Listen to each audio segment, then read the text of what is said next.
Adam, welcome to Marketing Minds. It's so good to have you. Great to be here with you, Dallin. Well, awesome. Well, hey, give us a quick introduction. Like, who is Adam Jacobs?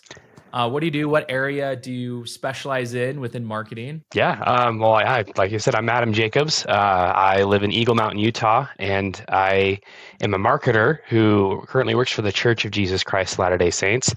I manage the church's online store, both in the platform itself and the customer experience there, as well as the the I use the word marketing because that's what we all say, but we call it the awareness plans for all church products that are on the store, which is there's hundreds of them, of course. The goal of what I do is to help people understand the value in the availability of those products. I could not care less if people buy them or not. That's not why we do what we do. It's so if people feel like, hey, I think this would be beneficial for myself or my family or someone I know, or I want to get this for my youth group or whatever, you know where to get that, you know how it can provide some value, and how you could obtain it. So, and we try to make that as smooth as possible and clear as possible. My background is in public relations. I graduated from BYU, Idaho a number of years ago in communications, focusing on PR. I've been a journalist. I've been an advertising executive. I've worked with global companies on marketing and content messaging and PR as clients. I've spent time with government agencies as well. Excuse me. And I also helped manage public relations for BYU, Idaho for a number of years as well. And this is somehow where I've ended up, and it's been a great ride. I love doing what I do to help make church-made products available and to members everywhere in the entire world. So it's a lot of fun. Yeah. Well, hey, thank you so much for that introduction.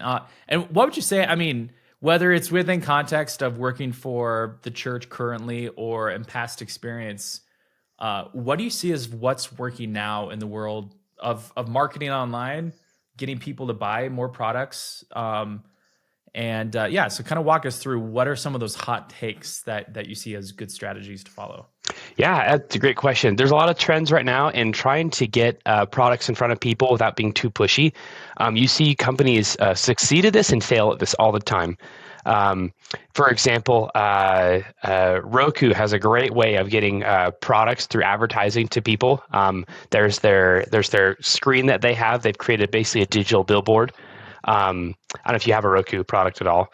But they have I've used them before. Okay, yeah. So there's like the screen of like the cityscape and the ocean behind it, right, and the horizon. Yeah, more and more we're seeing companies choose to use those kind of spaces as a place to advertise their product, like subtly. So not in your face, go buy this thing, but just make it a part of your daily living. That's seen as a very successful way to keep products and brands as top of mind without having to say this is an advertisement, because people get turned off by that. Even within the church, we see things the same way. Again, I don't care if people buy this stuff, but I'd like people to know where to get it if they do want it. And so if there's a new children's like scripture cartoon manual coming out, I want them to know where they can get that, as well as if there's alternative ways to get that too. Maybe it's through the church's online store. Maybe it's through their local primary organization, or through their ward leadership they can get, or their local congregational leadership they can get those kind of products instead of having to buy it through the store. I want them to have that information. I found that having a single source of truth when it comes to a product is one of the best ways to help customers know if they really want it or not and how they can get it. And so a lot of brands have figured out how to do that, rather than having, we have some information here about our product and some here's a blog post, here's the help page, here's customer service. You just put it all in one place, and that's where to go. So things that they've taken, things like the Roku screen, where you have your product kind of mentioned there. When it comes down to the customer deciding, do I really want this or not? All that information is focused on the one page. And that's what we've tried to do with the church's online store, is have all the information about these products in one place where people can make a decision there. They don't need to keep hunting elsewhere for more things to learn about it. Yeah, that's really good. I've seen some trendy news lately too that you reminded me of. especially as you're in the product purchasing world, right? Like optimizing awareness for Hmm. product landing pages and the purchasing process with ChatGPT and tons of AI tools. Like obviously AI is all the conversation right now for a lot of Yeah. marketing. But one thing I found interesting is how Shopify, for example, Hmm. like one of the primary drivers, especially of like, I don't know, I doubt the church is powered by It's Shopify on the it's back not. end. Yeah. It's not, yeah. Yeah. I can't imagine. I would say it's, companies big and small use Shopify, but Yeah. Yeah. I think what I've seen is ChatGPT or OpenAI is partnering up with Shopify to integrate those shopping experiences into your AI search Hmm. feature. And so that's a really cool thing with coming to your customers with where they are or where they're spending their time online and making the purchasing process as easy as possible. So that way you don't have to go and necessarily click on the link, recommend, and go to a completely other website outside of, say, ChatGPT, but you can make the purchase within. And so, yeah, as much as we are not wanting to be consumers as much, we are all still very much consumers, and we need access to purchase products. So I Yeah. find that interesting as I, well. on Are that there any note, innovative? Go ahead. yeah, I just real quick while you're talking about AI there, I'm really glad you mentioned that. I like to see the customer journey as I like to try and plan it out. I think of what's the customer thinking of when they come to the main page of the site of the church's online store. And any marketer needs to think this way, where they once they get to my site, what's their path from there and what's the end of their journey? That needs to be defined. For some, the end of their journey is checkout. For some, the end of their journey is leaving feedback on their experience. It really depends what your motives are as the marketer. And so by identifying where is that path of entry and then what's the exit point for the customer and how is that exit a satisfactory experience, that's key. And I like to teach people I work with that it's kind of like when you're driving home and sometimes there's no traffic. You don't hit any potholes. All the lights are green and you get home, you're in a great mood. Things have gone well, you know, or you hit traffic, things are slow. You hit some potholes on the way and just those bumps throw you. You hit some red lights. And when you get home, you're just kind of grumpy and ready just to move on with your day. You can't point out every single thing that went wrong. You know it was not a good experience. I have plenty of customers that say, "Oh, this is a wonderful experience. It was great." I have other customer feedback that says, "This was a bad experience. I did not like this at all." Period. Submit. That's it. And that's like, there's nothing specific they can tell me they could have done to improve. But then if I go through the site as if I'm a customer and identified, okay, that's a speed bump, that's a red light that they probably hit. That might be some congested traffic right there, this section of the customer journey online. And then I can smooth those things out. That's a huge win for the customer by identifying those things. And we use AI to help figure that out. Hmm. A couple years ago, Elder David A. Bednar of the Quorum of the 12 Apostles for the church spoke he was one of the keynote speakers at Silicon Slopes News Conference. Yep. And he spoke about how the church is using AI and finding ways to use AI to benefit people around the world. And he specifically mentioned languages, translating languages as a key component of helping serve people. And we found ways as well that a lot of our internal processes in terms of coordinating with other departments and between teams and providing knowledge bases to help train people on different ways that we can serve the customer better.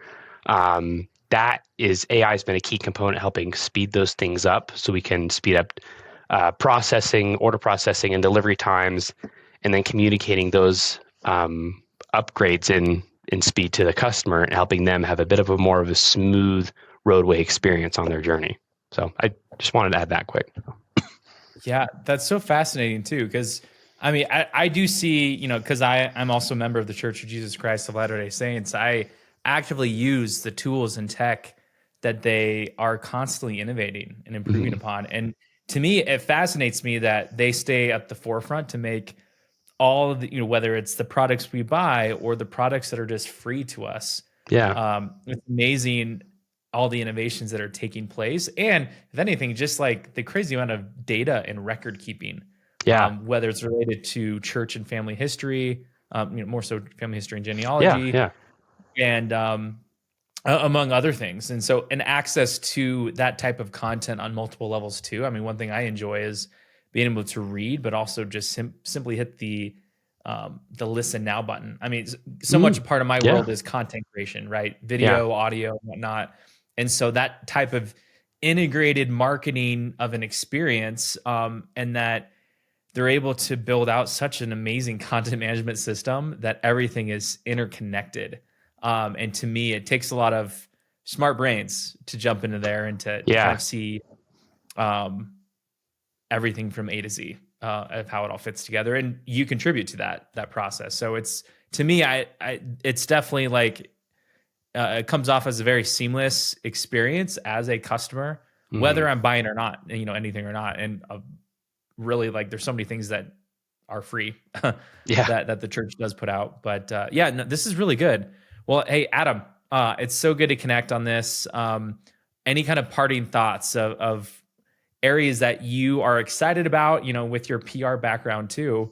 Like, what are your thoughts on PR moving forward as well? Yeah, it's interesting. In my current role, PR is still a heavy component on it because I'm still always wanting to know how are people perceiving the brand of the online store. It's not just the start to cart experience for the customer. It's also how are they perceiving it? Are they telling others about it? How is internally other elements of church administration feature the online store? Is it the forgotten sibling, or is it a key component of communications to members worldwide? So that's always something I consider. As far as PR in general, I am seeing a lot of people worried about careers in PR with the advent of AI, the other half of the coin.